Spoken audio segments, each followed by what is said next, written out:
이 단원의 목표는 이렇게 잡고 계시면 돼요. 일단 함수 종류들에 대한 정확한 정의하고 유리함수랑 무리함수는 대한민국에서 제일 빨리 그릴 수 있는 고1들이 되는 거야. 그게 우리의 목표예요. 아시겠죠? 오늘도 무리함수의 기본형을 잘 잡아가지고 한국에서 제일 빨리 그릴 수 있게 되면 돼요. 갑시다. 자, 무리함수 y는 fx에서 fx가 x에 대한 무리식일 때라고 돼 있죠. 자, 이런 형태를 우리가 무리식이라고 합니다. 됐나요? 루트 안에 어떤 x에 대한 식이 들어있는 거야. 이 fx가 이렇게 생겨 있는 거야.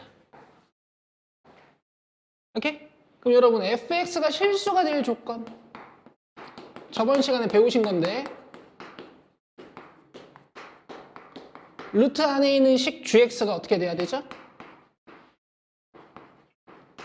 양수가 돼야 됩니다.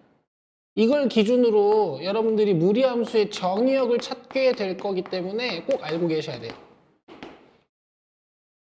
됐죠? 오케이. 자, 그래서 여기 근호 안에 값이 0 이상이 되는 x의 값들의 집합을 정의역으로 한다라는 문장이 있어요. 자, 여기 정의역에다가 별표 하나 쳐주세요. 그리고 밑에 보면은 무리함수 y는 루트 ax의 그래프 기본형이라고 되어 있는데 이거를 다른 데다가 제가 정리를 좀 해드릴 겁니다. 무리함수 기본형 4개. 제가 매년 이렇게 가르치거든요. 어디에 쓰시면 되냐면 여러분들 135쪽 보시면 밑에 공간이 좀 있어요. 135쪽으로 오세요. 여기다 쓰는 겁니다. 자, 보세요. 내가 먼저 쓸 테니까 내가 쓰는 그 크기를 보시고 여러분들이 그것다 이쁘게 써놔야 돼요. 자, 타이틀. y는 플러스 마이너스 루트 플러스 마이너스 x 이렇게 쓰시고 상, 하, 루트 우, 좌, x 이렇게 써놓으세요. 자, 일단 써요. 여러분 이게 외우시는 게 그렇게 어렵진 않을 겁니다. 우리가 수학 과학 쪽에서 이 양의 기호라 함은 원래 위, 오른쪽이랑 연관이 있죠. 그 다음에 음의 기호들은요? 원래 아래랑 왼쪽이 연관이 있죠? 음의 기호들은? 잘 외우실 수 있어요. 다만 조심하셔야 될 거는 이 상하랑 우좌가 이렇게 자리가 바뀌면 안 돼요. 이제 설명해 보겠습니다. 우리는 무리함수 그래프의 개형 기본 4개를 배우실 건데요. 루트 밖에 있는 부호와 루트 안에 x 개수의 부호를 기준으로 그래프를 나눌 거예요. 이렇게 기본형 4개를 잡을 겁니다.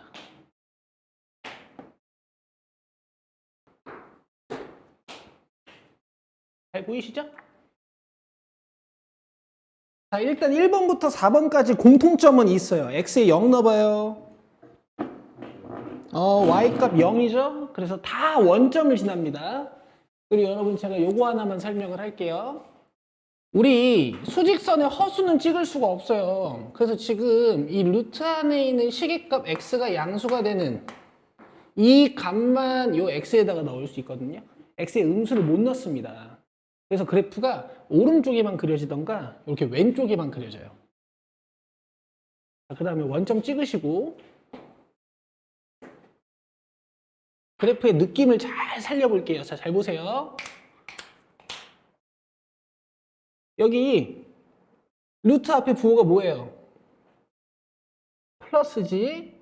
x의 개수도 부호가 뭐예요? 플러스죠. 그럼 여러분 플러스일 때는 그래프의 방향이 상우예요. 원점을 기준으로 잘 봐야 돼 얘들아. 원점을 기준으로 상우예요. 위로 가고 싶은데 누가 오른쪽으로 미는 거야. 이렇게. 됐나요? 됐죠? 증가하긴 하는데 천천히 증가해요.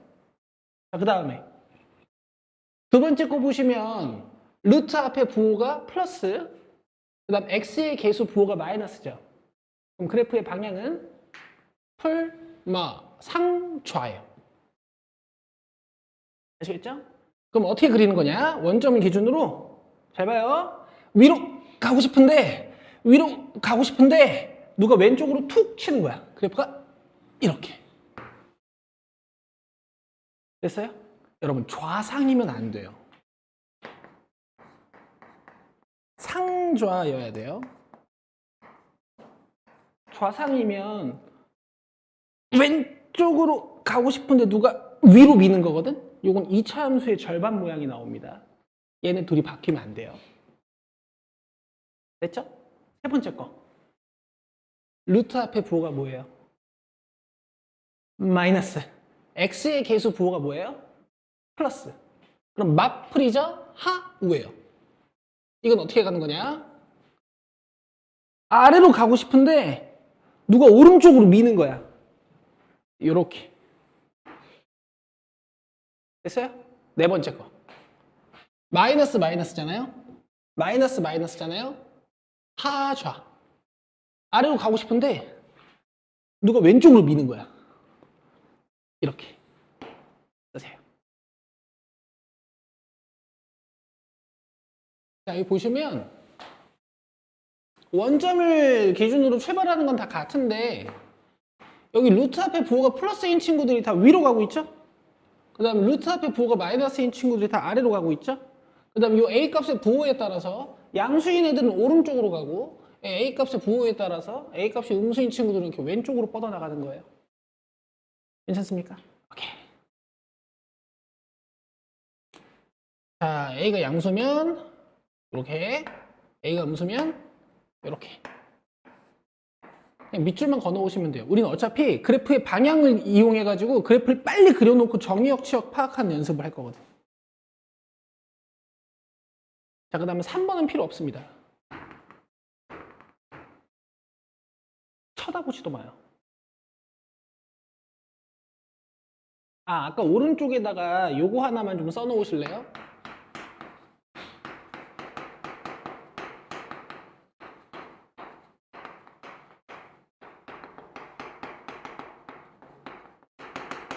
자, 무슨 얘기냐면 루트 x 그래프가 뭐 이런 식으로 생기면 루트 2x 그래프는 약간 x축이랑 멀어진다 이런 뜻이에요. 요거 하나만 써놔요. 자, 그 다음에 이제 이 루트 ax 그래프를 걔네들 문자로 보여드릴게요. x축의 방향으로 n만큼 y축의 방향으로 n만큼 평행이동시킬 거예요. 그럼 일단 함수식은 어떻게 변하느냐? 이 x에다가 뭐 대입해야 돼요? x-m, 땡큐. 그 다음 이 y 자리에다가 뭐 대입해야 돼요? y-n. 근데 보통 이제 y축 평행이동량은 항상 우변으로 넘겨놓으니까 오른쪽에 상수로서 더하시는 분들도 계시죠? 알아서 하세요. 원래 원리는 이겁니다. 그럼 그래프가 어떻게 되나 볼게요. 원래는 원점을 기준으로 요거 양수라고 생각할게. 상우였던 친구인데 이 친구가 이제 x축으로 n만큼 y축으로 n만큼 평행이동이 되다 보니까 이 무리함수의 시작점이 m, n이 되고요. 이 a의 부호에 따라서 방향이 결정됩니다. 상우. 됐어요? 이거보다 빠르게 그리는 방법은 없거든요. 근데 평소에 연습은 어떻게 하시냐면 제가 지금부터 예제를 보여드릴 테니 평소에 연습은 제가 시킨 대로 해요. 어디 갔노?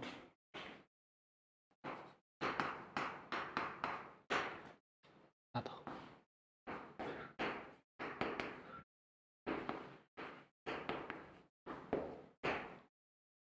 이렇게 두 개 해볼게요. 갑니다. 일단 시작점을 찾으셔야 되거든요. x축 평행이동량을 알아내려면은 2로 묶어야 돼요. 자, 이 그래프식은 원래 y는 루트 2x 그래프가 x축으로 얼만큼 y축으로 얼만큼 평행이동된 함수 같아요. 그죠? x축으로 얼만큼? 이만큼. y축으로 얼만큼? 1만큼 요거는 부호 바꾸시면 안 되죠. 그래서 2,1이 시작점이 되는데 이거를 2로 묶지 마세요. 앞으로 그냥 루트 안이 0이 되는 x값을 찾는 느낌. 됐죠? 그 다음에 밖에 빠져있는 상수항은 y 시작점이 됩니다. 찍어놓고 루트 앞에 부호랑 x 계수 부호를 보는 거야. 플러스 플러스죠. 방향은 상, 우 이렇게. 됐어요? 이거보다 빠른 방법은 없어요. 그리고 하나만 더. 정역이랑 치역 찾는 연습을 항상 해요. 자, 그래프 좀 봅시다. 이 그래프 위에 있는 모든 점들 x값 범위 2보다 크다. 크거 나갔다. 그지? 아니 내가 그래프는 그릴 수 있는데 x값 범위를 못 구한다. 이건 말도 안 돼요. 아시겠죠? y값 범위도. 이 점에서 y값 몇이에요? 1. 나머지 점들은 다 y값이 1보다 크죠? 요렇게. 자, 다시 시작점 찾고 방향 찾아서 그래프 그린 다음에 정의역 치역까지. 요렇게 연습하는 거야. 오케이? 자, 밑에 거 해봅시다. 진짜 쉽다니까? 좀 빨리 해봐도 되니? 야, 이건 그건 못 찾아? 찾을 수 있지. 이거 밖에 상수항 보여? 요렇게. 얘가 시작점이라니까?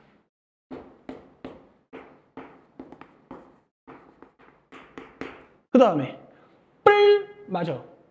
상좌. 요렇게. 상좌. 이렇게 가시는 거예요. 됐어요? 정의역 읽어봐. 3 이하. 이하야. 연습하라 그랬지? 연습 안 하면 빨리빨리 안 돼. 치역. 마이너스 1 2, 3. 왠지 왼쪽으로 가니까 또 이하 같다 이렇게 보는 애들이 있는데 이거 y값을 봐야 돼. 치역은 그지? 하나만 더 하자. 하나만. 아주 마이너스로 아작을 내놨어요. 내가. 해볼게요.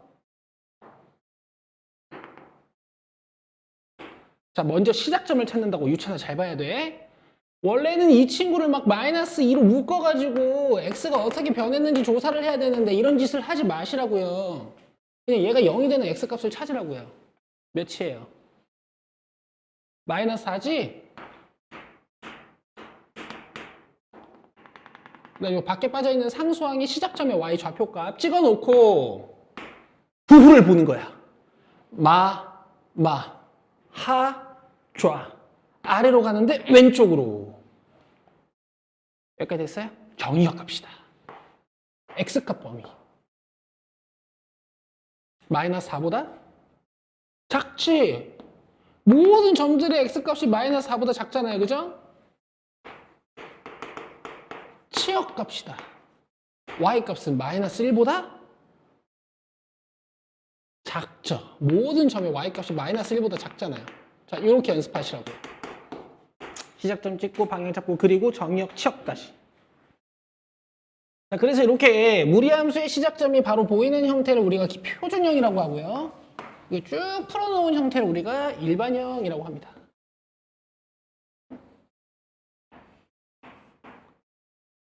여기까지 이해되세요? 좋아요. 여러분들 표정도 아주 좋네요. 네, 여러분들 저기 표준형 별표 쳐놓은 거는 이렇게 화살표 하나 빼서 그림 하나 그려주시면 좋을 것 같습니다. m,n을 잡으셔가지고요. 이렇게 그려주시고 a가 양수일 때 정의역하고 치역까지. 내가 이 정의역 치역을 2차 함수에서 시켰니, 1차 함수에서 시켰니, 유리함수에서 시켰니? 안 시켰지. 내가 지금 무리함수에서 처음 시키죠. 다 이유가 있는 겁니다. 꼭 연습하세요. 자, 일단 무리함수의 최대 최소 얘기가 나와 있으니까 잠깐 설명을 좀 할게요. 사실 설명할 것도 없습니다. 얘는 증가했다가 감소하는 그래프가 아니야. 계속 증가하던가 계속 감소하는 그래프거든.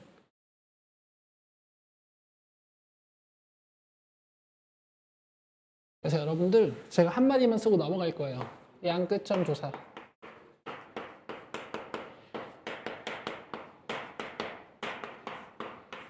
물론 당연히 형태에 따라 치환해야 되는 유형이 있지만 여러분 어차피 무리함수는 이게 다잖아요.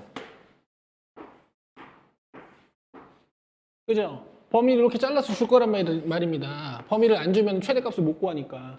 어디가 최소고 어디가 최대예요? 여기가 최소고 여기가 최대죠?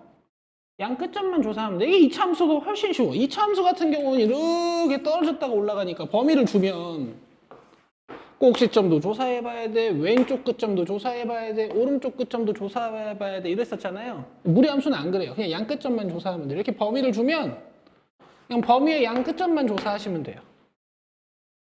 됐죠? 자, 이제 내려오세요. 무리함수와 직선의 위치 관계라는 곳이 있을 겁니다. 자, 여기다 이제 별표 3개 쳐봐요.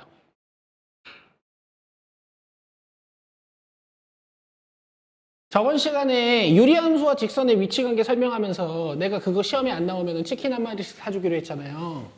요거 포함이에요. 유리함수와 직선의 위치 관계가 나오거나 무리함수와 직선의 위치 관계가 나와요. 이 둘 중에 하나가 시험에 나온다는 얘기고 여기서 이제 안 나오면 내가 치킨을 쏜다는 얘기였어요. 근데 얘는 주의하셔야 될 점이 좀 있습니다. 자, 지금 보시면은 이렇게 무리함수가 하나 있고 여기 직선이 하나 있어요. 그럼 무리함수와 직선은 이런 식으로 교점이 하나일 때가 있고 이렇게 교점이 2개일 때가 있습니다. 두 함수식이 y는으로 정리되어 있을 때 우리는 교점 찾는 식을 어떻게 작성해요? 제발.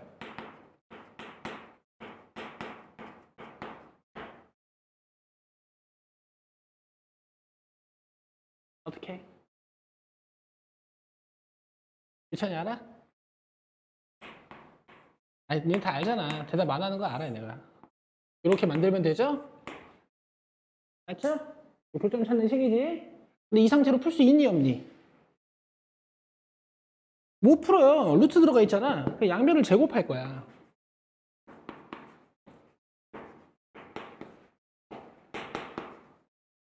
루트 제곱하면 이렇게 루트 사라지는 거죠. 왼쪽으로 넘겨볼게요. 몇 차 방정식이에요? 맞아요.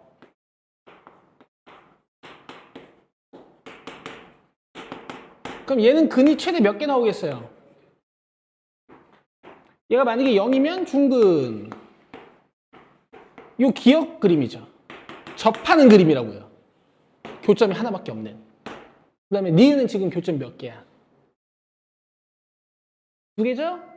그러면은 양수 서로 다른 두 교점이 나온다. 그 다음에 D가 음수면 이 교점에 X좌표가 안 나오는 거거든요. 만나지 않는다. 이 그림이 안 그려져 있으니까 하나 써드릴게요. 이 디귿 상황이 됩니다.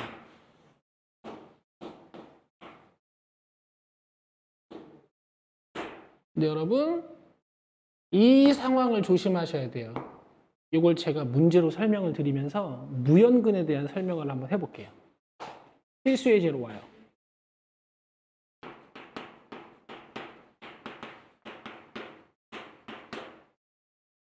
자, 무리함수 y는 루트 2x 플러스 6의 그래프와 직선 y는 2x 플러스 k가 서로 다른 두 점에서 만날 때 실수 k 값의 범위를 구해라.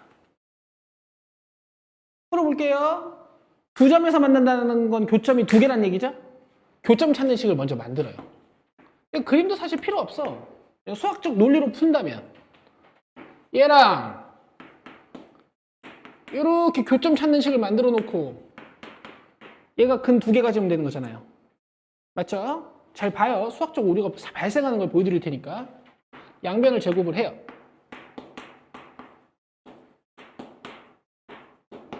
그 다음에 얘도 제곱을 합니다. 왼쪽으로 가지고 오면서 내림차순 정리를 해요.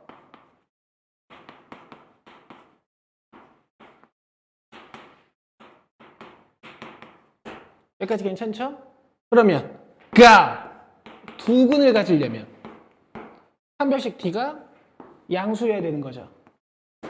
한 배씩 갈게요. B'의 제곱으로 갑시다. 마이너스 AC 전개해주면 좀 쉬워요. 이게 지워집니다. 그죠? K는 4분의 25보다 작다. 답 나왔죠? 틀렸어요. 이렇게 하면 안 돼요. 오케이? 자, 잘 들어봐요. 무리함수와 직선의 위치 관계를 파악하실 때는 반드시 그리셔야 됩니다. 반드시 그려야 돼요. 자, 우리 오늘 배운 거 요거 한번 그려봅시다. 오케이? 자, 일단 밖에 빠져있는 상수항은 없죠? 루트 안을 0으로 만드는 x값 몇이에요? 마이너스 3. 자, 여기 마이너스 3,0이 시작점이에요. 자, 원래 원점을 출발하는 무리함수들은 x절편, y절편이 다 원점이지만요. 이렇게 시작점이 변해버리면은 방향에 따라서 x절편이랑 y절편이 바뀌어요. 얘는 지금 풀풀이니까 방향이 상우죠. 그럼 이렇게 오른쪽 위로 가야 되거든요. 제가 그릴 때 y절편만 좀 구해서 그릴게요. y절편 어떻게 구합니까? x에 0 넣어서 루트 6. 자, 이런 그래프란 얘기예요. 근데 여러분 직선과의 위치 관계가 좀 잘 보이시려면은 여기를 약간 오버해서 그려야 됩니다. 굴곡을 좀 많이 주면 좋아요. 여기까지 이해되시죠? 그러면은 이 y는 2x 플러스 k가 기울기가 2인 직선이니까 이렇게 접했다가, 그지? k는 어디예요? 여기가 k예요. k. y 절편이니까. 이 k가 조금씩 낮아지기 시작하면 몇 점에서 만나요? 두 점에서 만나죠. 근데 여러분 이 접할 때 k 값도 찾을 수 있어요. 이걸 는 0으로 풀면 되잖아.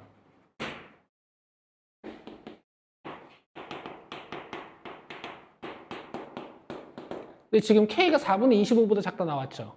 그러니까 이 4분의 25보다 k 값이 작아지기 시작하면 이렇게 두 점에서 만나는 거야.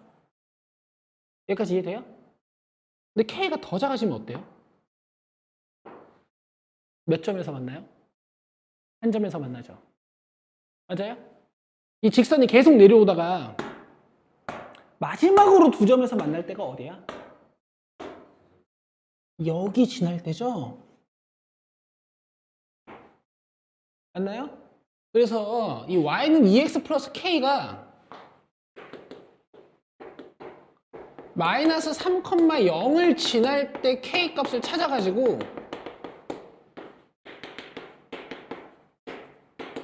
답을 이렇게 써줘야 돼요. k가 4분의 25보다 계속 작아지면 안 돼. 6보다는 커야 돼요. 어디 갔어?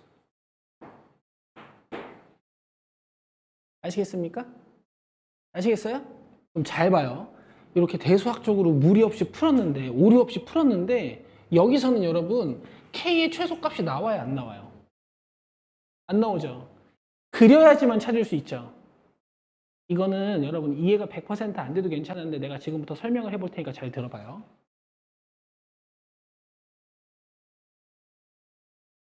잘 들어보세요. 이 두 방정식을 여러분들 좀 보십시오.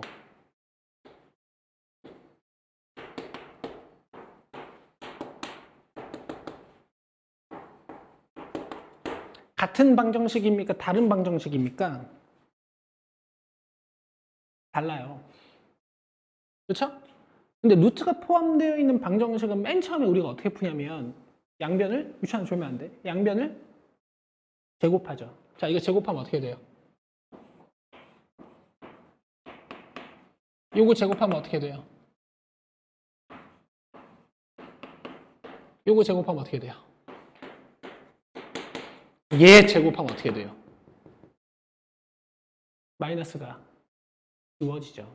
잘 봐요. 분명 다른 식으로 시작했거든요. 근데 제곱했더니 어떻게 됐어요? 같아졌죠. 여러분, 제가 방금 푼 이 식은요, 사실은 이 위에 있는 식과 이 오른쪽에 있는 식과 이 왼쪽에 있는 식을 동시에 푸는 식이에요. 알겠나요? 이 식은 기울기가 2인 직선과 상우 무리함수의 교점 찾는 식이고요. 이 식은 기울기가 2인 직선과 하우 무리함수의 교점 찾는 식이에요. 이 식을 동시에 푼다는 건 이 하얀색 곡선하고 직선과의 위치 관계랑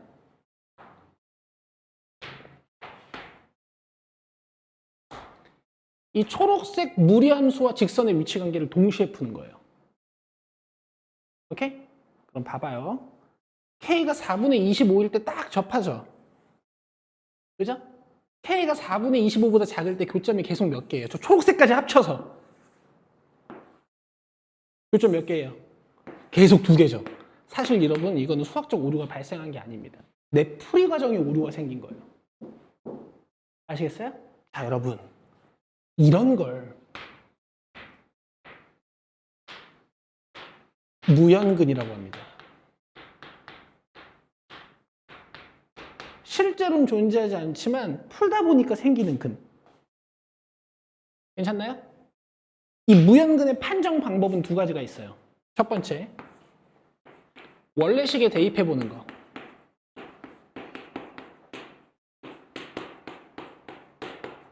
두 번째, 그림. 오늘 제가 설명드릴 건 얘가 메인이에요. 됐나요? 무리함수와 직선의 위치 관계는 항상 마지막 답을 의심하셔야 되고 확인하는 방법은 그림.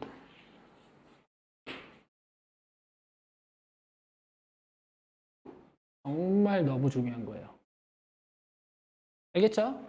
오늘 필수예제 1, 2차에 무리함수와 직선의 위치 관계 문제가 없기 때문에 제가 프린트로 4문제 정도 드릴 거예요. 그게 다음 시간 숙제가 될 겁니다. 자, 1번 보시면은 정의역이랑 치역이 나와 있는데요. 이 정의역과 치역을 좌표 평면에 표현을 해봐요.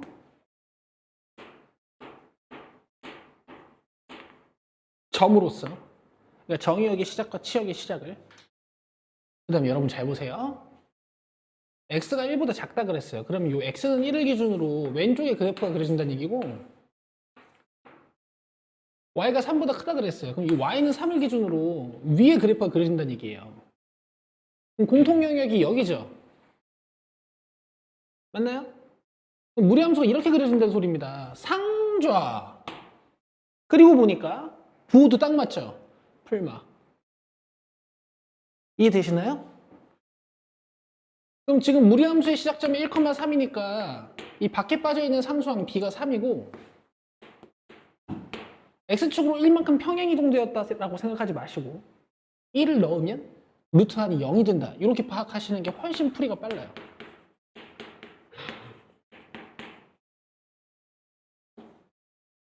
유리함수에서는 점근선의 교점이 유리함수를 해석하는 어떤 대표적인 점이 됐다면 무리함수는 이렇게 시작점이 무리함수를 해석하는 대표 정점이 됩니다. 답 6. 자, 무리함수 문제는 이렇게 치사하게 x를 뒤에다 갖다 붙여놓을 때가 있어요. 앞에다가 쓰시고요. 마이너스 2로 묶어보면 x의 개수를 파악할 수 있을 뿐더러 원래 어떤 함수가 평행이동되었는지 예측하실 수 있습니다. 이 함수가 평행이동된 거겠죠? x로 2만큼, y로 2만큼. 그래서 a는 2고 요 b는 2인데요. 이렇게 푸실 수 있는 방법도 있고 두 번째로는 문제에서 준 첫 번째 그래프의 시작점을 찾아요.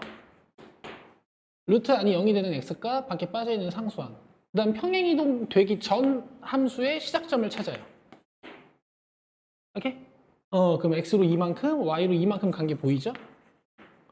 이런 식으로 푸셔도 돼요. 됐나요? 평행이동량을 분석하실 때 함수식으로 비교하셔도 되지만 이렇게 대표 정점을 뽑아가지고 비교하셔도 된다고요.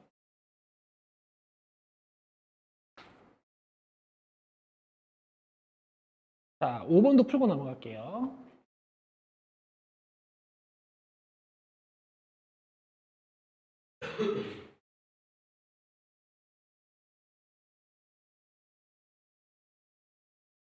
자, 무리함수의 그래프를 x축의 방향으로 3만큼 x에다가 x-3 이따가 대입해 줄 겁니다.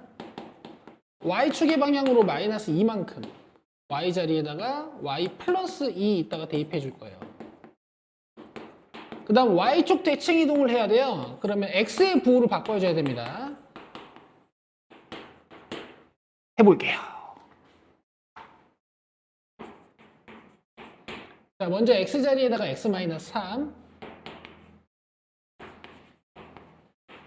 자, 그 다음 y 자리에다가 y 플러스 2.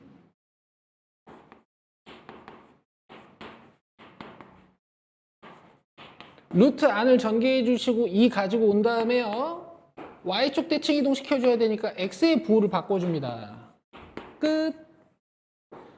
자기가 아직 대칭 이동, 평행 이동에 대한 지식을 모르신다면 어서 공부하셔야겠죠? 자, a는 마이너스 1, b도 마이너스 1, c는 마이너스 2.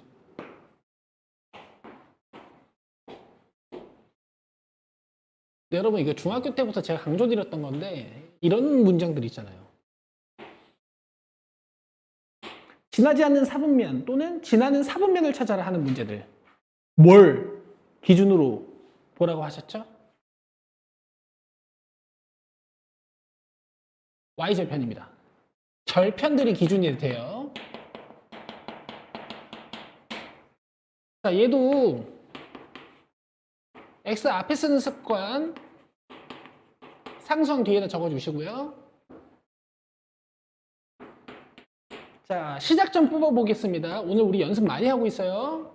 루트 안을 0으로 만드는 x값, 그 다음 밖에 빠져있는 상수항 찍어요.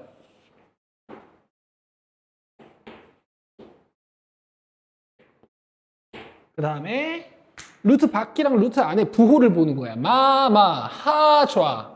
아래로 가는데 왼쪽으로 가야 돼요. 이렇게. 그럼 지금 지나지 않는 사분면은 2사분면이 되겠죠? 그래서 답은 2번인데 이게 이제 가끔 좀 위에서 출발하면은 이런 식으로 가버릴 수도 있어요. 그러면 4사분면을 지나지 않게 되잖아요. 기준이 되는 게 뭐라고? 절편들.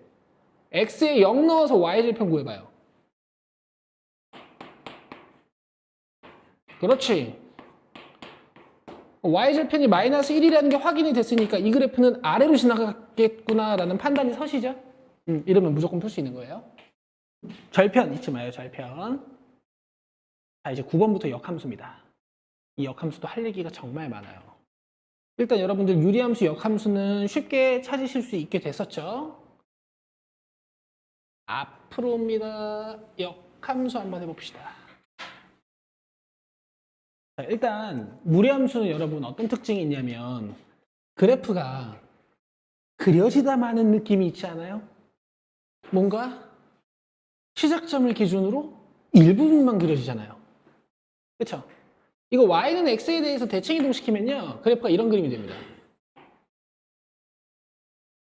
아시겠어요? 이게 무리함수잖아요. 무리함수의 역함수는 어떤 모양이 되냐면 요거는 기억하고 계세요. 2차 함수의 절반이 돼요. 물론 우리가 이제 역함수를 구함으로써 증명도 할 거지만 일단 요거는 머릿속에 막아넣어요. 2차 함수의 절반. 빨리 써봐요.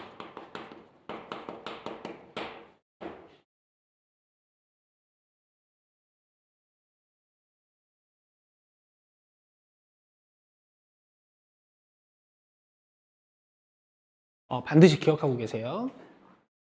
자, 다른 그림도 하나만 더 그려볼게요.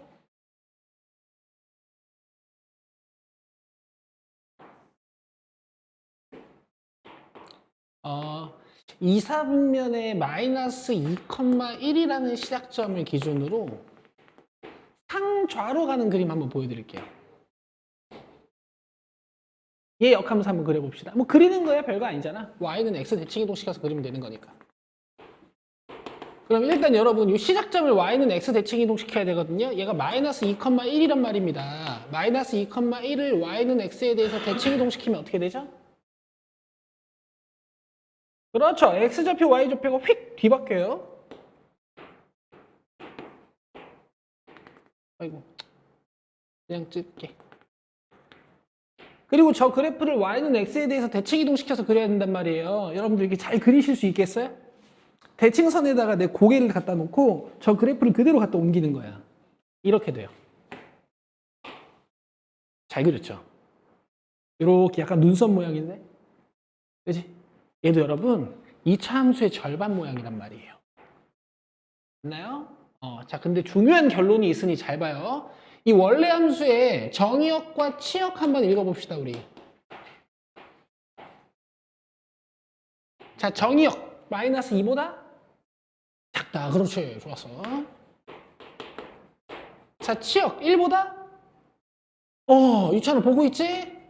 이것도 혼자 읽으려고 하면 잘 안 돼. 자, 그 다음에 역함수의 정의역과 치역 한번 읽어볼게요. x바 1보다 크다. 그렇지. 치역 한번 읽어볼게요. 마이너스 2보다 작다. 자, 결론. 정의역과 치역의 범위가 정의역과 치역의 범위가 뒤바뀝니다. 아시겠나요? 자, 이 문장을 찾아보세요.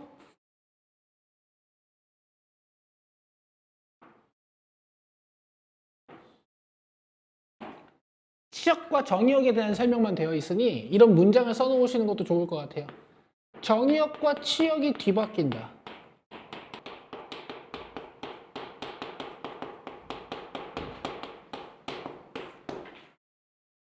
쓰세요.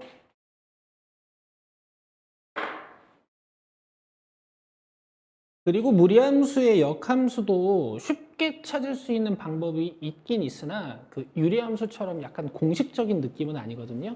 자, 설명을 최대한 열심히 드려볼 테니 이해가 되시는 분들은 사용하시면 됩니다. 자, 다시 아까 그 필수 예제 9번으로 오시면 되겠어요. 자, 일단 무조건 그려놓고 출발해야 돼요. 자, 1,1 이제 빨리 찾으실 수 있죠? 그 다음에 상우 예를 놓고 정의역이랑 치역을 읽어놔라. 내가 이래서 연습시킨 겁니다. 치역을 읽어놔야 돼요. 그 다음에 이제 역함수식 찾을 거야. y는 루트 x-1 플러스 1 이식 가지고 저는 이제 바꾸고 할게요. 자, y에 대해서 정리를 해야 되니까 루트랑 다항식이랑 자리를 좀 바꿔주고 양변 제곱을 합니다. 그 다음에 1을 넘겨주면 돼요. 그럼 무리함수 다 찾았잖아요. 제가 한번 그려볼게요. 어때요? 무리함수랑 지금 그린 2차 함수랑 y는 x 대신 같아 보여요? 아니죠? 이 부분을 지우셔야 돼요. 그러면 대칭 같아 보여. 이쁘죠? 맞나요? 여기다가 뭘 써야 되냐면 여러분 정의역을 써줘야 돼요. 이 2차 함수를 절반 잘라야 된단 말이에요. 그래서 치역을 조사해놔야 돼요. 얘가 정의역이 됩니다.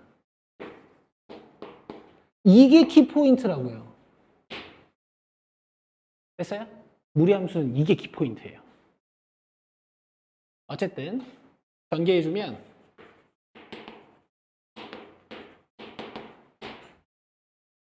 x제곱 마이너스 2x 플러스 2니까 a는 마이너스 2, b는 2. 다 더해주시면 1이겠죠.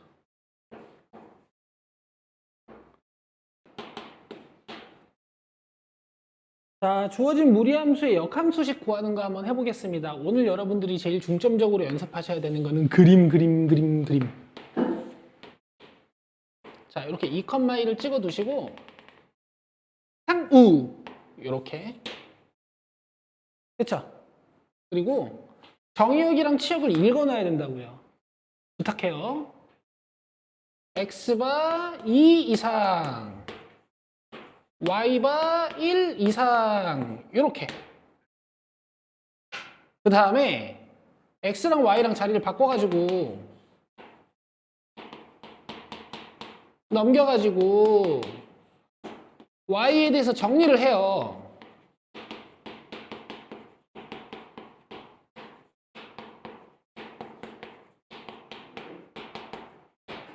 여기까지 괜찮아요? 근데 이게 끝나면 안 된다고. 여기에다가 정의역을 적어가지고 이 2차 함수를 잘라야 된단 말이야. 이거. 여기까지가 역함수 완성이에요.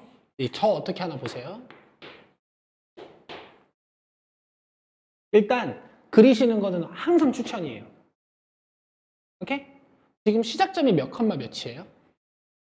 2,1이죠. 그러면 무리함수, 역함수의 시작점은 1,2예요. 그리고 2차 함수인 걸 알잖아요. 이렇게.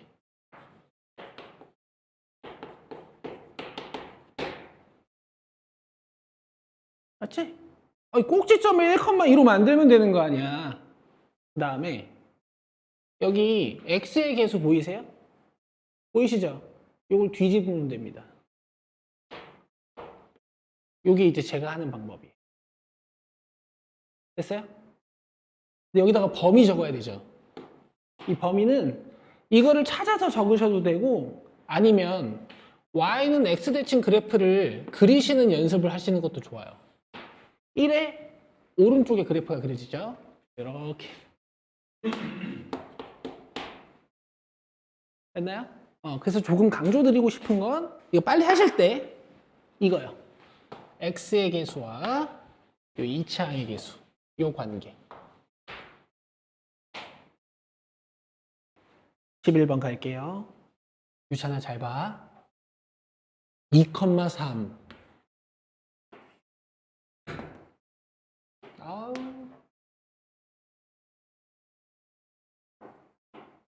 맞불, 하우.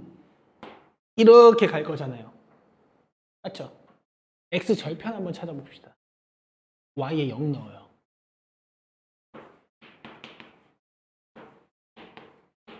루트 넘기고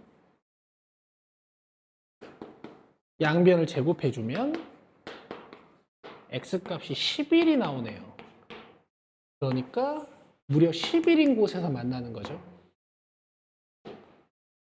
이해되시죠? 응. x는 m일 때 최대값 n을 갖는다. 여기네. 그래프가 감소하니까. 그럼 여기가 2,3이었으니 x는 2일 때 최대값 3을 갖는다. 이렇게 끝내시면 되겠고요. a가 결정이 안 돼 있으니까 시작점을 못 잡죠? 뭐 5는 결정이 돼 있지만 마이너스 5. 근데 여러분 전혀 걱정하지 않으셔도 돼요. 시작점 뭐 어딘가 있겠지. 그죠? 방향만 잡으면 된다니까요. 유찬아 여기 봐라. 방향만 잡으면 된다니까요.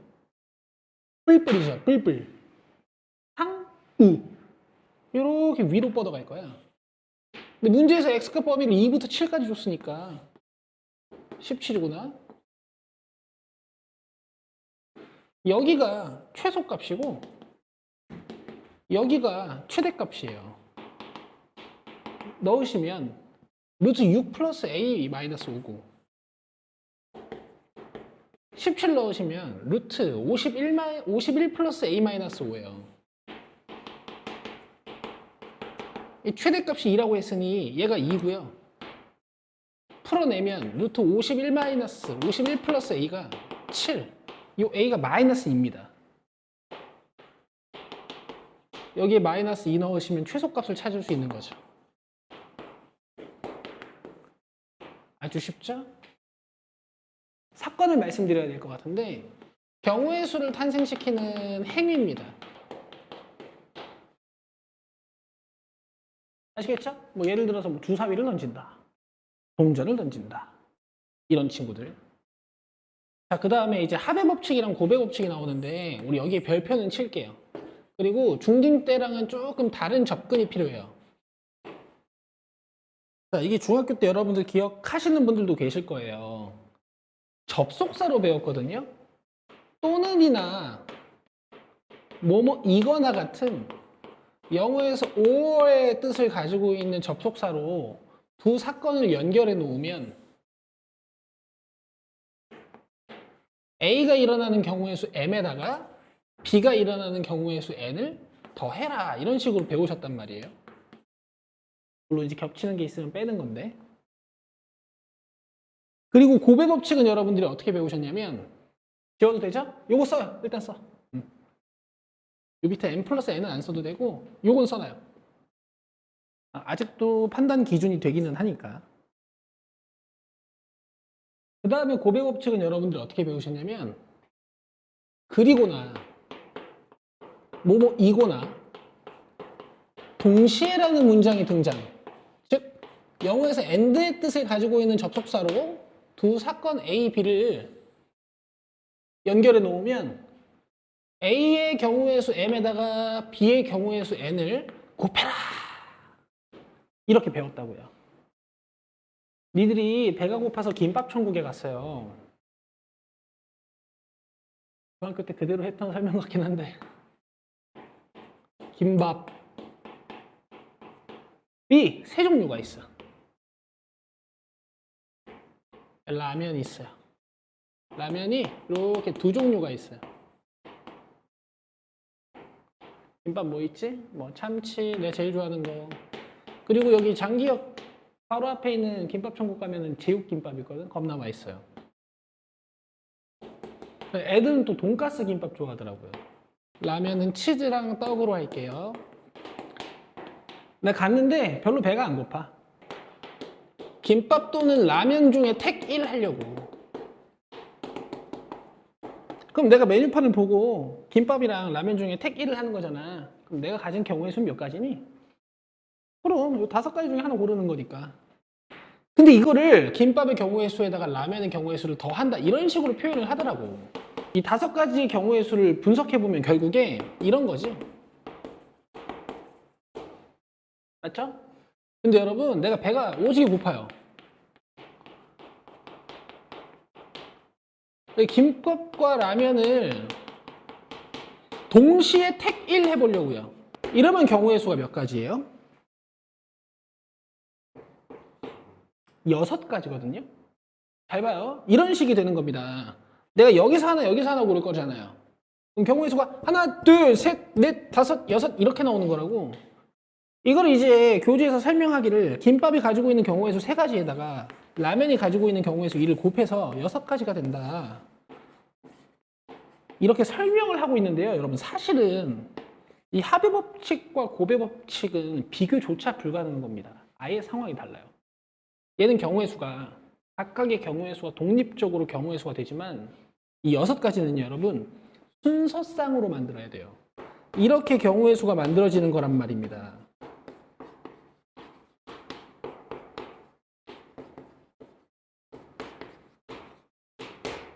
맞아요? 그러니까 여러분, 합의 법칙과 곱의 법칙을 구분 지으실 때는 물론 좋아요. 중딩 때 배웠던 이런 접속사를 이용해서 자기가 상황 파악하는 게 편하다 하셔도 되는데, 이렇게 파악해 보시는 게 어때요? 문제에서 준 경우의 수들이 단독적으로 경우의 수가 되면 합의 법칙, 내가 뭔가 쌍을 지어야 된다. 오케이? 그러면 두 경우의 수를 곱하시는 거예요. 됐나요? 요게 합의 법칙, 곱의 법칙인데, 이 고딩 때는 합의 법칙에서 조금 조심하셔야 되는 게 있어서 제가 위로 잠깐 올라올게요. 자, 이 합의 법칙에다가 중요 표시를 하나만 하고 넘어갈 건데요. 여기 2번에 별표 치세요.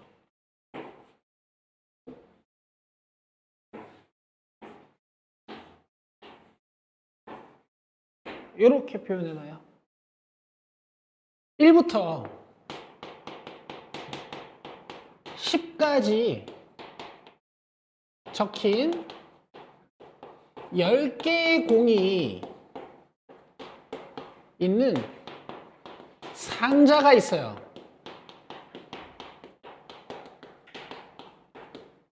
여기서 공을 하나 선택할 때 2의 배수 또는 5의 배수가 나오는 경우의 수 한번 구해보겠습니다. 자, 내가 공을 꺼내서 이제 볼 거야. 오케이? 그럼 일단 전체 경우의 수는 10개예요. 왜? 공이 몇 개인데? 10개잖아요. 2의 배수는 몇 개 들어있죠? 5개 들어있습니다. 2, 4, 6, 8, 10. 또는 5의 배수를 꺼내도 되는 거니까 5의 배수는 몇 개 들어있어요? 2개 들어있어요. 5, 10. 답이 7이야? 왜 하나 빼야 돼요? 야, 10은 여기서도 셌고 여기서도 셌잖아요. 그죠? 요거 하나 빼줘야 된단 말이에요. 이거예요, 여러분. 물론 중딩 때도 심한 문제 푸시다 보면은 이렇게 겹치는 경우 뺐지만 이렇게 A 사건하고 B 사건에서 겹치는 경우의 수가 있으면 한번 빼셔야 되는데 왠지 1단원에서 했던 거랑 굉장히 익숙하죠? 됐나요? 대신 여러분들 절대 간과하시면 안 돼요. 겹치는 게 있는지 꼭 확인하셔야 되는 거예요. 문제 풉니다. 자, 1부터 50까지의 자연수가 각각 하나씩 적힌 50개의 공이 들어있는 주머니에서 한 개의 공을 꺼낼 때 5의 배수 10개죠?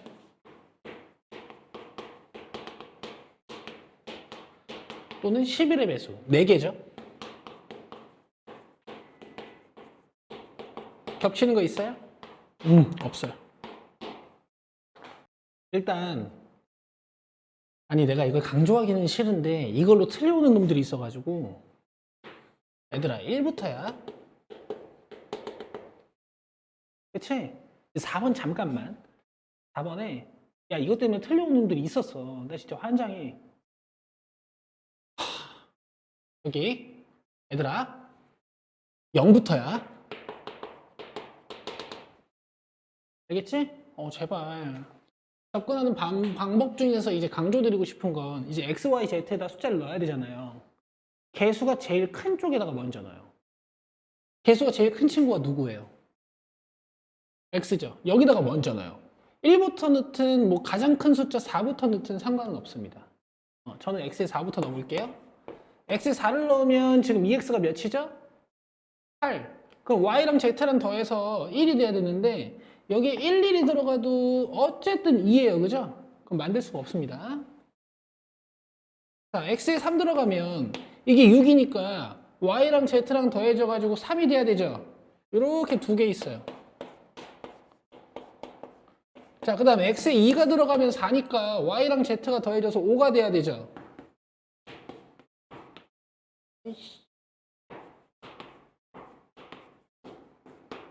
이렇게 4가지가 있습니다.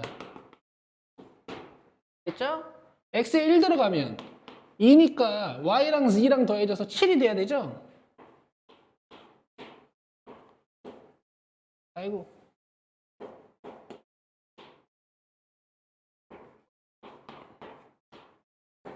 어우, 나도 이제 정신이 없다. 너무 오늘 일찍 나와가지고.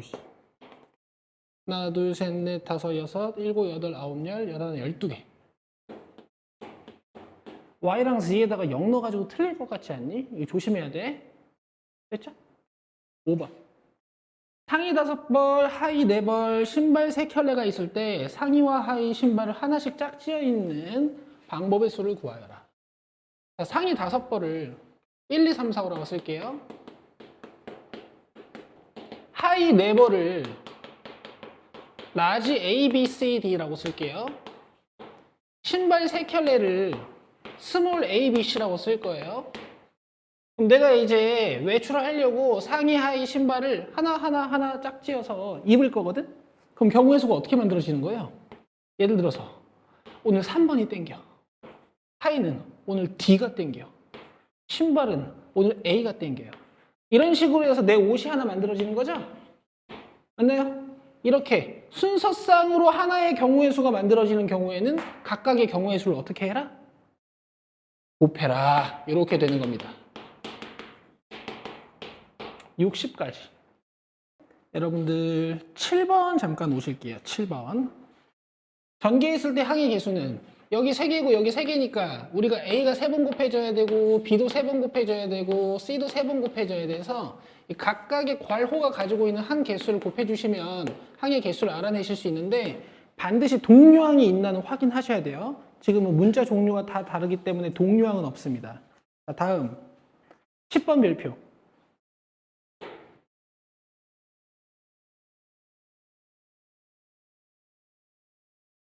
별표셨죠? 갈게요. 주머니 속에 100원짜리 동전 3개, 1000원짜리 지폐 2장, 5000원짜리 지폐 4장이 있다. 이때 거스름돈을 받지 않고 지불할 수 있는 금액의 경우의 수를 구하여라. 이건 일단 표로 작성해 보시는 거를 처음에 추천을 드리는데 이게 공식이 있긴 있어요. 그래서 제가 지금 설명을 드리는 거고, 이 문제 풀고 다른 문제도 하나 보여드릴 거예요. 일단 지금 5,000원짜리가 총 몇 장 있어요? 4장 있어요. 그럼 지불할 수 있는 경우의 수는 몇 가지인 줄 알아요? 내가 5,000원이 4장 있어. 내 돈 낼 거야. 그럼 내한테 얘한테 1장 줄 수도 있고, 내가 얘한테 2장 줄 수도 있고, 내가 얘한테 3장 줄 수도 있고, 내가 얘한테 4장 줄 수도 있잖아. 그지? 지불할 수 있는 경우의 수는 몇 가지인 줄 알아요? 5가지예요. 이걸 조심하셔야 되는데 안 낼 수도 있어요. 여기까지 이해되시죠? 제가 밑에 있는 3, 4는 안 쓰겠습니다. 1,000원짜리가 지금 몇 장 있어요? 2장 있죠. 대신 지불할 수 있는 경우의 수는 몇 가지라고?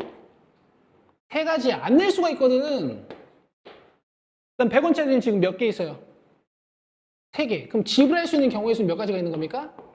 4가지가 있는 거예요. 내가 예를 들어서 이렇게 지불한다. 그러면 영원, forever, 아니 미안하다. 안 할게.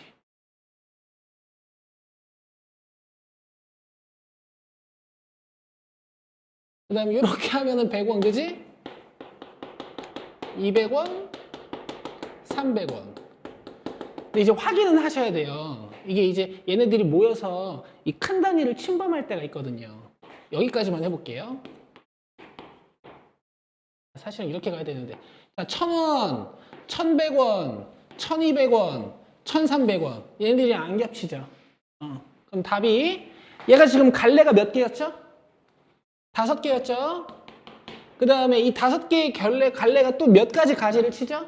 3개의 가지를 치죠? 그 다음에 이 각각의 가지가 또 4개씩 가지를 치죠? 얘들이 막 가지를 치겠죠? 이렇게 해서 60가지가 답입니다. 안 어렵죠? 이렇게 하시는 건데 답은 이제 1 빼셔야 돼요. 왜? 여기 0원 제외해야 돼요. 요거 하나 빼야 됩니다. 됐나요? 됐어요? 그래서 이게 여러분들 공식이 있긴 있어요.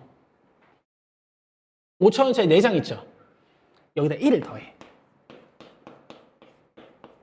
1,000원짜리 3장 있죠? 2장 있죠? 여기다 1을 더해요. 그 다음에 100원짜리 동전 3개 있죠? 여기다 1을 더해요.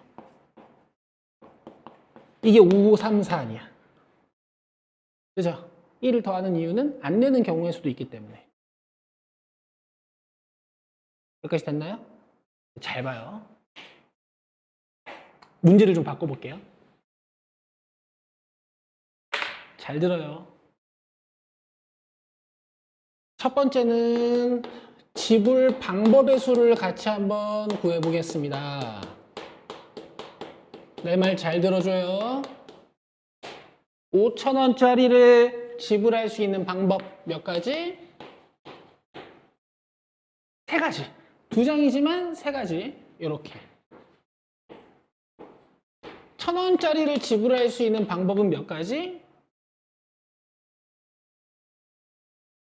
6가지. 5장이지만 6가지.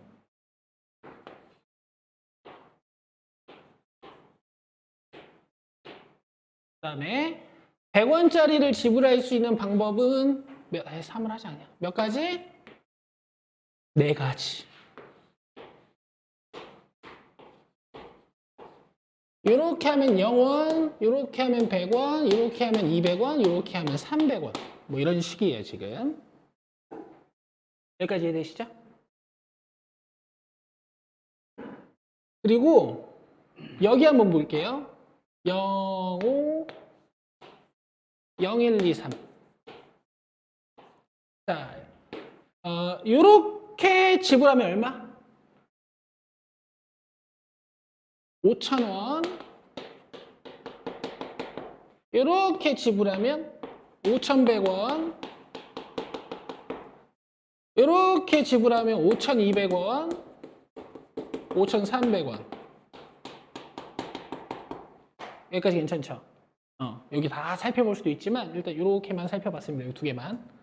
여기 잠깐 보실게요.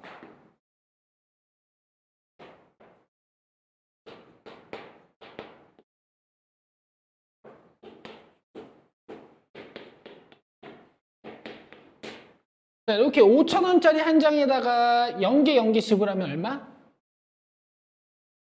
5,000원. 그럼 밑에 건 자연스럽게 5,100원, 5,200원, 5,300원. 여기까지 이해되세요? 지금 문제에서 물어본 게 뭐냐면 지불 방법의 수거든요. 지불 금액은 똑같죠. 근데 지불 방법은 다른 거예요. 왜? 이건 뭐야? 1,000원짜리 5장하고 동전들 내는 거잖아. 이거는 뭐예요? 5,000원짜리 한 장에다가 동전들 내는 거죠. 지불 방법은 다른 거예요. 그럼 이 경우의 수 다 다른 거 경우의 수 취급하면 됩니다. 됐나요?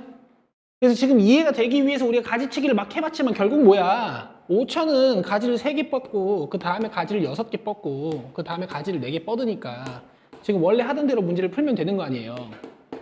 72가지. 괜찮아요?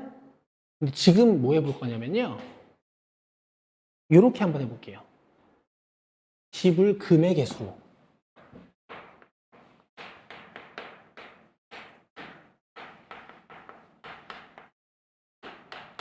지불 방법의 수랑 지불 금액의 수는 뜻이 달라요. 여러분, 이거 지불 금액 얼마예요? 이건 5,100원, 5,200원, 5,300원이고, 그지? 얘는 지불 금액이 얼마예요? 5,000원, 5,100원, 5,200원, 5,300원. 나 5,000원, 5,100원, 5,200원, 5,300원이라는 지불 금액을 여기서 샜는데? 여기서 또 샜지? 그럼 이거 없애버려야 돼. 겹치는 경우들이 막 탄생해요. 그 이유는 뭘까요? 맞아요. 내가 표현을 어떻게 하냐면, 잘 봐요. 이게 단위가 자꾸 겹치는 이유가 뭐냐면, 1,000원짜리들이 건방지기 때문이야. 어우, 건방져요. 낮은 단위 주제에 지들끼리 뭉쳐서 막 5,000원짜리를 넘봐요. 맞나요? 이럴 땐 어떻게 푸시냐면, 이렇게 푸시면 돼요. 잊지 마세요. 굉장히 효율적이라서 제가 이거 알려드리는 거 넘어가는 거니까. 잘 들어요. 1,000원짜리들이 모여서 5,000원 영역을 자꾸 침범해요. 맞나요? 그러면 이 5,000원짜리 지폐 2장을 1,000원짜리 10장으로 바꾸세요. 아시겠어요? 어차피 지불 금액 종류만 보면 되는 거 아니야. 내가 1,000원짜리랑 5,000원짜리를 이용해서 최대 얼마까지만 내는지만 알아낼 수 있으면 돼. 맞죠? 그러면 이 1,000원짜리의 지불 방법의 수가, 지불 금액의 수가 16가지다. 이렇게 해석하시면 되고, 그 다음에 동전 3개니까 4개다. 그러면 64가지의 지불 금액의 수를 구하실 수 있어요. 자동으로 쟤네들 다 지우면서. 여기까지 이해돼요? 여기까지 이해돼요? 여기까지 이해돼요? 어쨌든 지불 금액만 보면 되는 거 아니야. 이렇게 있는 거나.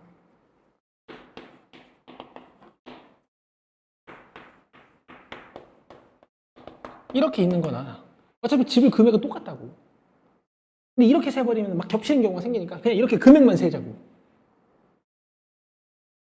아시겠어요? 아시겠어요? 만약에 이해 안 되면 그냥 외워도 돼요.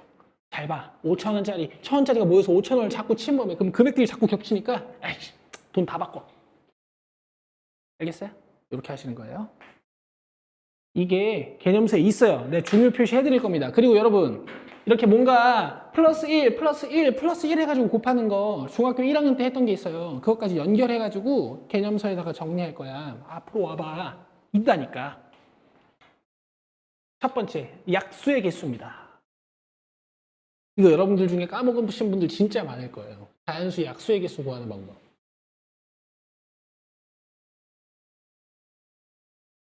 뭐 자기 안 까먹었으면 박수고. 자,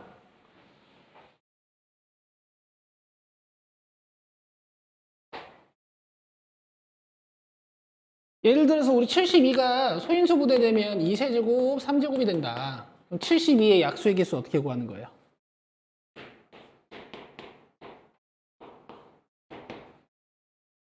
잘 들어봐요. 2세 개, 3 2개인데 얘네들이 막 짝을 지어서 약수들을 만들어내는 거 아니니? 이거 중학교 1학년 때 여러분들 이렇게 했어요.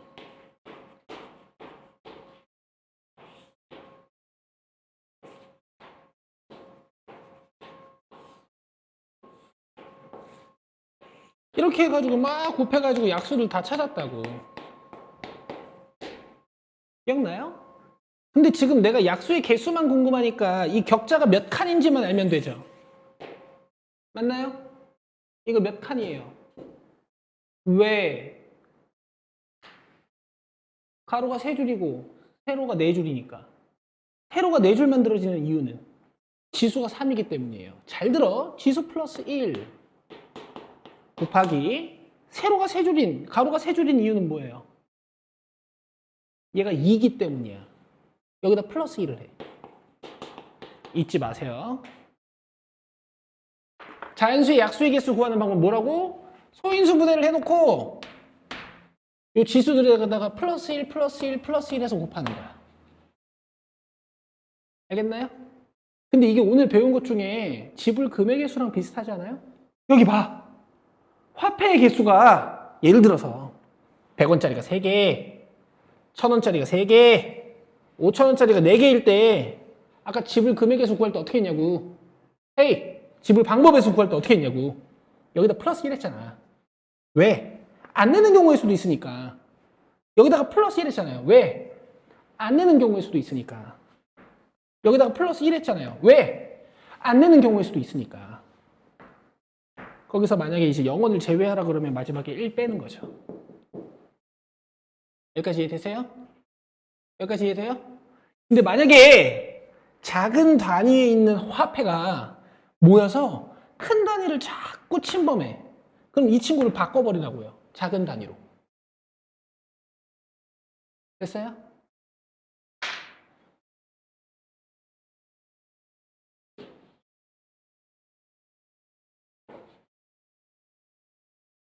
이건 굉장히 쓸만해요. 다음 그림과 같은 5개의 영역을 서로 다른 6개의 색으로 칠하려고 한다. 5개의 영역을 모두 다른 색으로 칠하는 방법의 수를 구하시오. 자, 지금 영역이 이렇게 5개가 있죠? 이 5개의 영역을 제가 1번 영역, 2번 영역, 3번 영역, 4번 영역, 5번 영역이라고 하겠습니다. 여러분 사실 중학교 2학년 때 배웠던 지식으로 이 문제 바로 풀 수도 있거든요. 근데 우리 너무 오랜만이니까 약간만 분석을 좀 해볼게요. 지금 영역은 5개인데 색은 몇 개입니까? 6개예요. 이 6가지 색은 제가 알파벳 A, B, C, D, E, F로 한번 표현을 해볼게요. 서로 다른 색으로 칠할 거죠, 여러분. 1번 영역에 칠할 수 있는 색깔은 일단 몇 가지입니까? 6가지예요.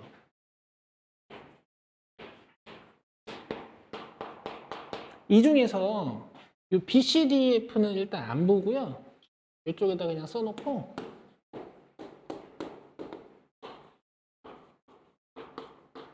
이 A만 분석해 볼게요. 그럼 어차피 얘들도 다 똑같을 테니까 1번 영역에다가 내가 A를 칠했어요. 그럼 2번 영역에 칠할 수 있는 색깔은 몇 가지예요? 5가지예요. 왜냐면 1번 영역에 칠한 건 칠할 수 없거든요.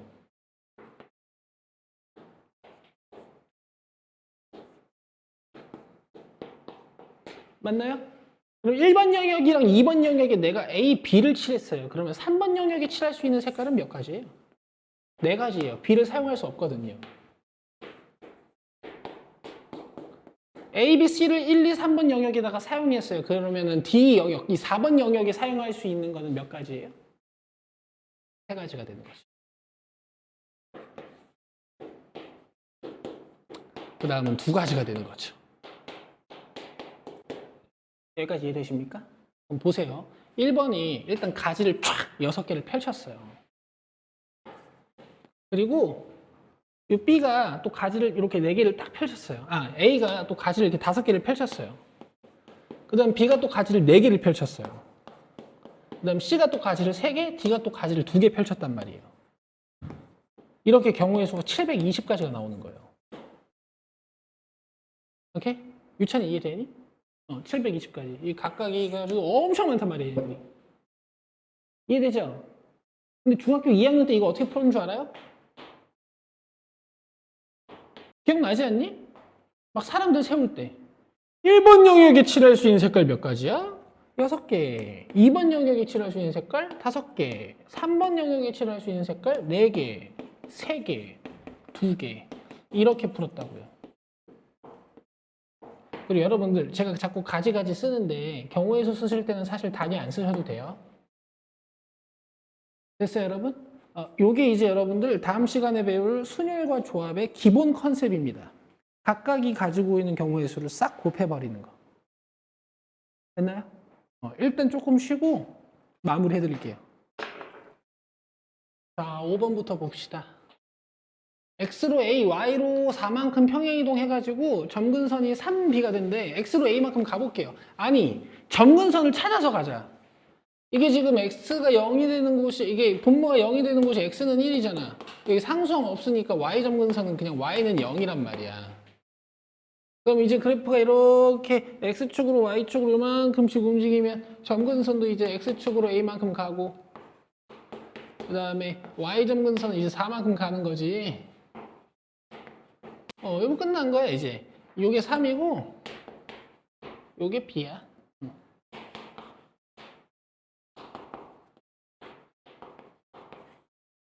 상훈이 괜찮니? 이런 식으로 대표 정점이나 이 그래프의 어떤 기하학적인 특성을 나타내는 요소들을 찾아서 평행이동량을 비교하시면 편해요. 8번 갑시다. 기억부터. 연산으로 제대로 갈게요. 연산으로 제대로. 3x-1 쓰고 여기다가 3x-1 쓰는 거예요. 개수가 같으면 뭘로 묶을 필요 없어. 어차피 약분시키려고 하는 거거든. 근데 여기 플러스 1이지. 여기다 2를 이렇게 더해요. 이해되십니까? 이해돼요? 어차피 분리해 보려고 하는 거거든. 오른쪽 하트를 먼저 써. 그 다음에 왼쪽 하트 약분된 결과를 여기다가 쓰라고. 그 다음에 이제 이 함수랑 봐봐. 우리가 기본형을 x분의 k로 배우긴 했지만 이 k가 분수여서 지금 이렇게 된 거거든. 이거 억지로 여러분 이런 식으로도 표현할 수 있단 말이에요. 이 3분의 2라는 개수를 이렇게 분자 쪽에다 올려가지고. 이해되세요? 근데 굳이 이렇게 3분의 2, 이것도 막 3분의 2로 안 바꿔봐도 이렇게 보시면 돼요, 개수를.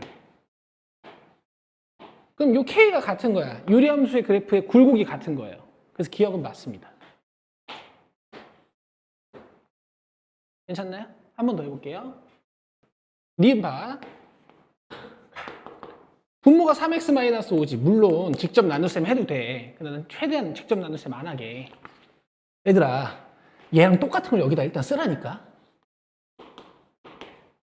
오케이? 그리고 얘를 제 9x-14로 바꾸는 거야. 자, 봐봐. 3x가 9x가 되려면 일단 3 필요하지. 그치? 근데 지금 이거 전개하면 어떻게 돼요? 3x-10 온 거 에이, 9x-10 온 거 같은데? 근데 여기 몇이야? 여기다 1 더하면 되잖아. 이래놓고 허드를 하시라고요. 오른쪽 카트부터. 그 다음에 왼쪽 카트는 3x-5가 약분돼서 3. 이건 이제 y축 평행이동량이랑 관련 있는 거고 유리함수의 그래프의 굴곡은 얘가 알려준다고요. 3분의 2랑 다르죠. 이렇게 니은 탈락. 이런 식으로 가시면 돼요. 좀 더 해볼게. 디귿 리을까지. 이래서 질문이구나. 질문 잘했어 얘들아. 매년 애들이 많이 틀려오는 것 중에 하나야 또. 3x-4랑 똑같은 걸 여기다 써. 그리고 쟤랑 형태를 맞추는 거야. 여기 12지. 그러면 4가 필요해. 4. 근데 이게 12x-16이란 말이야. 근데 여기 마이너스 14 있으니까 플러스 2 해주면 식의 값이 같아져요. 그 다음에 오른쪽 카트부터. 왼쪽 카트는 3x-4가 약분되면서 플러스 4. 그러면 x의 개수 3분의 2고 이쪽도 3분의 2지. 이런 식으로 찾는 거예요. 이해돼? 오케이. 리을 해볼게. 분모가 3x-2잖아. 얘 일단 써놓고 시작하라고 똑같은 걸. 근데 여기 6이니까 2가 필요해요. 얘 전개해주면 6x-4거든? 근데 원래 마이너스 3이었으니까 플러스 1. 그 다음에 오른쪽 카트부터. 왼쪽 카트는 3x-2가 약분돼서 플러스 2. 그럼 얘는 아까 봤던 니은이랑 겹치는 애네. 이렇게 하는 거야, 얘들아. 마이너스 1부터 2까지 함수의 최소값이 4일 때 최대값은, 자 갈게요. 일단 분모를 0으로 만든 x값인 x는 3, 이게 점근선이고 이 밖에 빠져있는 상수항, 이 친구가 y 점근선이다.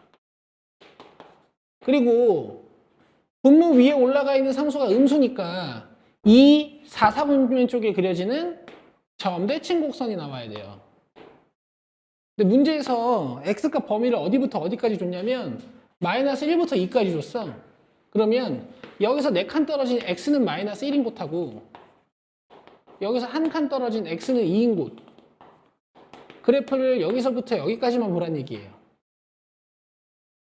이해되세요? 그러면 최소값은 어디죠? 여기입니다. 그렇죠. 최대값은 여기고요. 자, 먼저 최소값 구해보면은 마이너스 1을 넣으면 k 플러스 1이네. 이게 4야. 그럼 k가 나왔죠? 그 다음에 최대값 구해보라 그랬으니까 여기다 2 넣어주면 k 플러스 4네요. 근데 아까 k 3인 거 구해놨으니까 7. 여러분 함수가 완벽하잖아요. 그죠? 빨리 그리면 끝이에요. 우리 연습했던 거 꼭 해보자. 연습했던 거 해보자. 표준형 안 쓰고 일반형으로 바로 그리는 거. 분모가 0인 x값이 x점근선. 그 다음 요 개수분의 개수가 y점근선 친구들아. 그리고 x에 0 넣어서 y절편을 찾아요. 그러면은 그래프가 어디 그려지는지 이미 결정이 된다고. 정의역은 모르겠으나 치역이 2분의 3부터 3분의 5까지래. 2분의 3이면 어디냐면 1.5 정도 되는 이곳이고 3분의 5면 2가 좀 안 되는 이곳이야. 그럼 y값이 여기서부터 여기까지란 말이야. 맞나요? 그럼 여기가 x는 a, 여기가 x는 b로서 그래프를 요만큼만 살펴보겠다는 거지. 그치? 대신 y값을 알고 있고 x값을 모른단 말이에요. 그러니까 여기다가 3분의 2를 넣어가지고 x값을 구해주면은, 아니 2분의 3 쏘리, y에다 2분의 3을 넣어가지고 x값을 구해주면 되는 거지. x엔 a를 넣어줄게요. 여기 a니까, 그죠? 그리고 빨리 풀어야 돼요. a 플러스 1 올리고 2 올리고, 그럼 a는 1. 어우, 나 그림 잘 그렸다, 그지? 1 같지 않니? b는 3분의 5 넣어서 x값 구해주면 되지. b 플러스 1 올리고 3 올리고 넘어오고 넘어가고, 아이고, b가 2.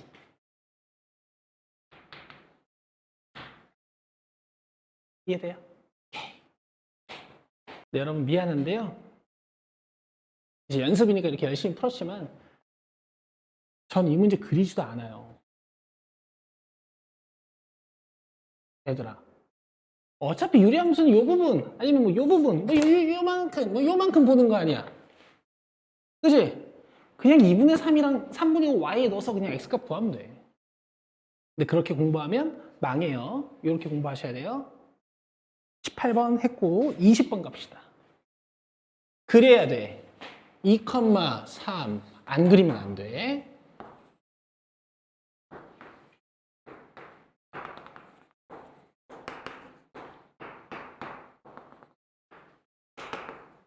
자, 그리고 어디 찍히는지 궁금하잖아요. x에 0 넣어서 y절편을 계산하시니라니까요.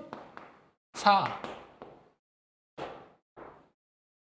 자, 그 다음에 이 직선의 특징을 파악하셔야 됩니다. y로 정리해가지고요. m값에 관계없이 항상 지나는 점이 있어요. 어떻게 찾게? m으로 묶어. 자, 그러면 m값에 관계없이 유차이 잘 봐. m값에 관계없이 항상 지나는 점을 찾으려면 이쪽을 0으로 만드는 거야. x 몇? 2. 여기다 2 넣어봐. y 몇? 그래. 2,3을 지나는 직선이란 말이다. 근데 만난대. 일단 내가 안 만나게 그려볼게. 에? 요 기울기가 이렇게 양수면 안 만나는 거 아니야? 맞지? 요 기울기가 0이면 안 만나는 거 아니야? 만나려면 어떻게 되면 돼? 직선이 살짝만 기울어지면 된단 말이지. 맞아요? 끝! 이거예요, 이거. 너무 쉽습니다. 그릴 수만 있으면. 유찬 요거 꼭 적어가라. 요건 고등수학 상이야, 그지? 그래서 여러분들 너무 잘 따라와 주셔가지고 다음 시간에 벌써 진도가 끝나요. 아주 바람직합니다.